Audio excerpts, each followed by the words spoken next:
आज अगर हम देश भर के टीवी चैनल्स पर नजर डालते हैं तो प्रमुख खबरों में एक खबर यह भी है कि भारत और चाइना के बीच में बॉर्डर को लेकर डिस्प्यूट चल रहा है।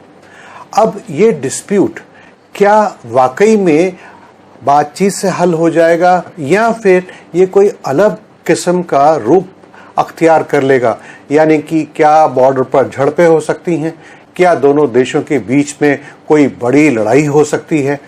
ये सब जानने के लिए हम मदद लेते हैं मंडेन एस्ट्रोलॉजी की। जी हाँ, मंडेन एस्ट्रोलॉजी इंडिविजुअल एस्ट्रोलॉजी से भी आगे चलकर है, जिससे आप किसी देश के बारे में जान सकते हैं। नमस्कार दोस्तों, मेरा नाम है संदीप कटारिया और स्वागत है आपका आप ही के चैनल में। आपके इस प्रश्न को समझने के लिए हमने ली है भारत और चाइना की कुंडली, और ये कुंडलियां अब एक एक करके आपकी स्क्रीन पर आ रही हैं। सबसे पहले हम नजर डालते हैं भारत की कुंडली के ऊपर। भारत की कुंडली जैसे कि आप जानते हैं कि वृषभ लग्न की है और इसकी राशि है कर्क। इस समय भारत की कुंडली में महादशा चल रही है तीसरे घर के स्वामी की, जो कि है चंद्रमा। और जैसा कि आप जानते हैं कि तीसरा घर है कम्युनिकेशन का और पराक्रम का, और इसी के अंदर अंतरदशा चल रही है शनि की। शनि जैसे कि आप जानते हैं कि भारत की कुंडली में 9वें और 10वें घर का मालिक है, यानी कि भाग्यस्थान और कर्मस्थान दोनों का ही मालिक है। और ये दशा चलेगी 5 जुलाई 2021 तक। इसके बाद बुध की अंतरदशा शुरू हो जाएगी और वो चलेगी 4 दिसंबर 2022 तक। बुध जैसे कि आप जानते ही होंगे और आप सामने स्क्रीन पर भी देख रहे हैं, भारत के दूसरे यानी कि धन, संपत्ति, खनिज इत्यादि का मालिक है, और 5वें घर का यानी कि बुद्धि, कलेक्टिव विजडम का भी मालिक है। और ये दशा रहेगी 4 दिसंबर 2022 तक। आइए अब इसको और ज्यादा एनालाइज ना करते हुए जल्दी से हम गोचर में ग्रहों पर दृष्टि डालते हैं। गोचर में शनि अपनी ही राशि यानी कि मकर राशि में रहेंगे 29 सितंबर तक, और मंगल ये भी रहेंगे 10वें घर में। और 10वें घर में आप जानते हैं कि मंगल जब जाते हैं तो दिग्बली हो जाते हैं, ये रहेंगे 18 जून तक। इसलिए जब तक कि मंगल दिग्बली हैं और शनि मकर राशि में हैं, तो तब तक मैं ऐसी उम्मीद करता हूं ज्योतिष के माध्यम से, और इसके लिए मैं भगवान से भी प्रार्थना करूंगा कि कोई भी बाहर से अप्रिय घटना का समाचार हमें ना सुनने को मिले और ना ही हो। हालांकि कुछ खतरा दिख रहा है और भारतवर्ष को सावधान रहने की जरूरत है। जब मंगल अपने ही राशि में प्रवेश करेंगे यानी कि मेष राशि में प्रवेश करेंगे 16 अगस्त 2020 को, और वे वहां रहेंगे लगभग 1.5 महीना। इसी तरह से, जिसके बारे में शायद विस्तार से हम एक और वीडियो में चर्चा कर सकते हैं, मंगल वक्री होने के बाद पुनः मेष राशि में प्रवेश करेंगे 24 दिसंबर 2020 को, और वे वहां पर रहेंगे 22 फरवरी 2021 तक। तो इस समय के दौरान भी हमें विशेष सावधानी रखने की जरूरत होगी। तो दोस्तों, आइए अब अध्ययन करते हैं चाइना की कुंडली का। जैसे कि आप देख रहे हैं अपनी स्क्रीन पर, चाइना की कुंडली में उनका लगन भी मकर है और उनकी राशि भी मकर है। चाइना ने पिछले अभी 19 साल की शनि की दशा समाप्त करी है। मैं समझता हूं कि ये चाइना का गोल्डन पीरियड था, और जैसा कि हम सब जानते हैं कि पिछले कुछ सालों में चाइना ने बहुत बढ़िया तरक्की करी है। और अब 24 सितंबर 2019 से चाइना की कुंडली में बुध की दशा आरंभ हो गई है।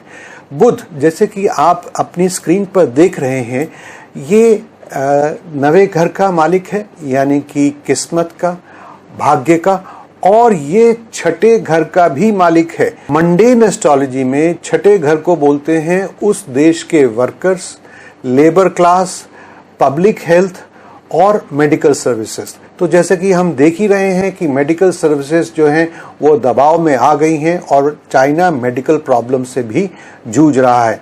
फिर भी चाइना पे इतनी मुसीबत नहीं आएगी जितनी आ सकती थी, क्योंकि बुध 9वें घर का भी मालिक है, यानी भाग्येश भी है। इससे हमें हल्का सा संकेत ये भी मिलता है कि शायद चाइना में स्पिरिचुअलिज्म यानी कि आध्यात्म की तरफ कुछ लोगों की रुचि होनी शुरू हो जाए। अभी बुध की महादशा और उसके अंतरदशा रहेगी 19 फरवरी 2022 तक। अब हम विश्लेषण करते हैं कि चाइना की कुंडली में बुध की दशा क्या है, बुध की स्थिति क्या है। तो जैसा कि आप देख रहे हैं, बुध वैसे तो 9वें घर में है, परंतु ये वक्री भी है और ये कंबस्ट भी है। कंबस्ट का मतलब कि सूर्य के बहुत पास होने से ये अस्त हो गया है। और तो और सूर्य और बुध दोनों ही राहु केतु के एक्सेस में है। तो ये चाइना के लिए बहुत अच्छी बात नहीं है। वो इसलिए क्योंकि वैदिक ज्योतिष में बुध को बुद्धि का कारक माना जाता है। तो ऐसा हम कह सकते हैं कि आने वाले समय में विशेष तौर पर जब बुध की दशा और महादशा चल रही होगी तो शायद चाइना अच्छे निर्णय नहीं ले सकेगा। अगर मैं इसको नेगेटिव तरीके से कहूं तो शायद चाइना की बुद्धि पे पर्दा पड़ेगा या वो मिसगाइडेड रहेगा, या फिर हम ये भी कह सकते हैं कि चाइना की लीडरशिप द्वारा लिए गए निर्णय सही साबित नहीं होंगे। अब हम देखते हैं कि क्या गोचर में भी कुछ ऐसी स्थिति बन रही है। तो हम सबसे पहले देखते हैं मंगल को। मंगल इस वक्त चाइना के कुंडली में दूसरे घर में गोचर कर रहा है, यानी कि कुंभ, और ये यहाँ पर 18 जून तक रहेगा। यहाँ पर हम कह सकते हैं कि चाइना की लीडरशिप, चाइना की एडमिनिस्ट्रेशन थोड़ी सी डिस्टर्ब रह सकती है, थोड़ी सी अस्त व्यस्त रह सकती है। अब मंगल चाइना के तीसरे घर में प्रवेश करेगा गोचर के दौरान 18 जून को, और ये घर जैसे कि मैंने आपको बताया पराक्रम का घर है, और ऊपर से मंगल का प्रवेश।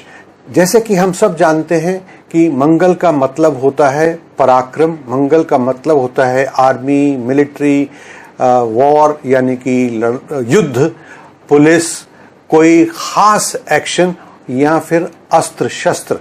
तो मुझे ये डर है और हम सबको सावधान रहना चाहिए। 18 जून 2020 से 16 अगस्त 2020 तक हो सकता है कि चाइना अपने कुछ पराक्रम दिखाने की कोशिश करे, जिसको अंग्रेजी में हम कह सकते हैं मिस एडवेंचर करे।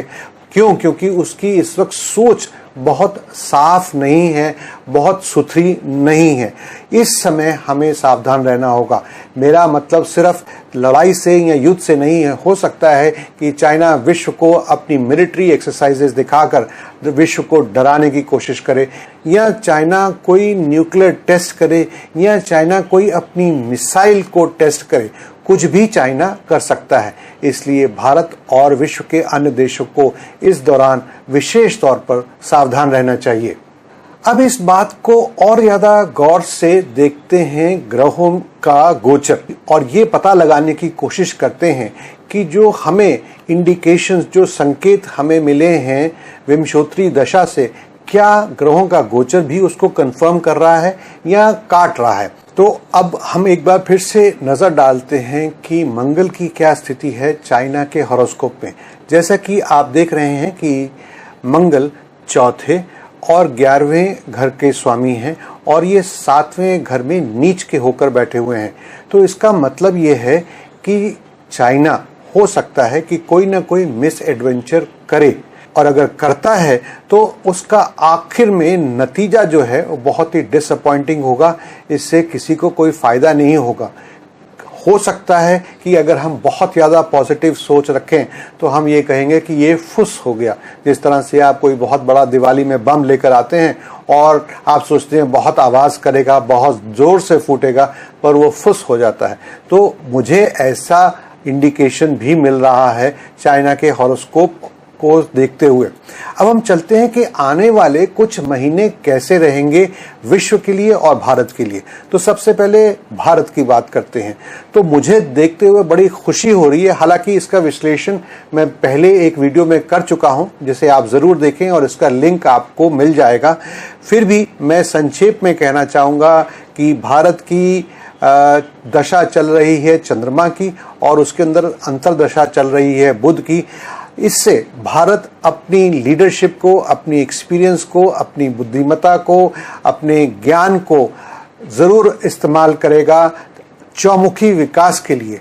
और आने वाले समय में हम सब देखेंगे कि भारत की गिनती विश्व के सबसे बढ़िया, सबसे बड़े और सबसे अग्रिम देशों में हो रही है।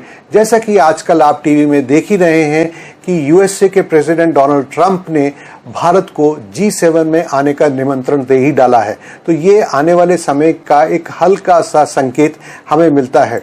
तो मैं फिर से कहूँगा कि मुझे पूरी उम्मीद है और मुझे पूरा विश्वास है भारत की कुंडली देखकर कि चौमुखी विकास होगा और दिन दूनी और रात चौगुनी भारत प्रगति करेगा। अब विश्व की तरफ नजर डालते हैं जिसमें भारत भी शामिल होगा। तो थोड़ा सा मामला गंभीर लग रहा है, थोड़े से काले बादल दिख रहे हैं।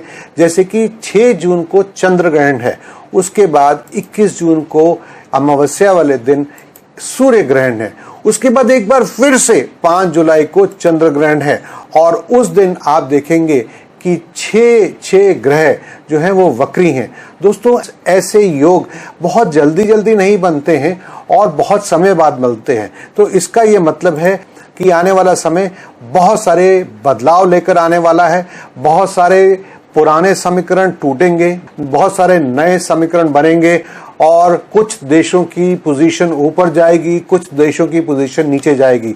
वास्तव में क्या क्या होने वाला है ये तो समय ही बताएगा, परंतु मैं एक बार फिर से कहूंगा कि हमें जो समय आने आपको बताया है उन दिनों हमें अपना ध्यान रखना है, अपने परिवार का ध्यान रखना है, अपने समाज का ध्यान रखना है, अपने देश का ध्यान रखना है।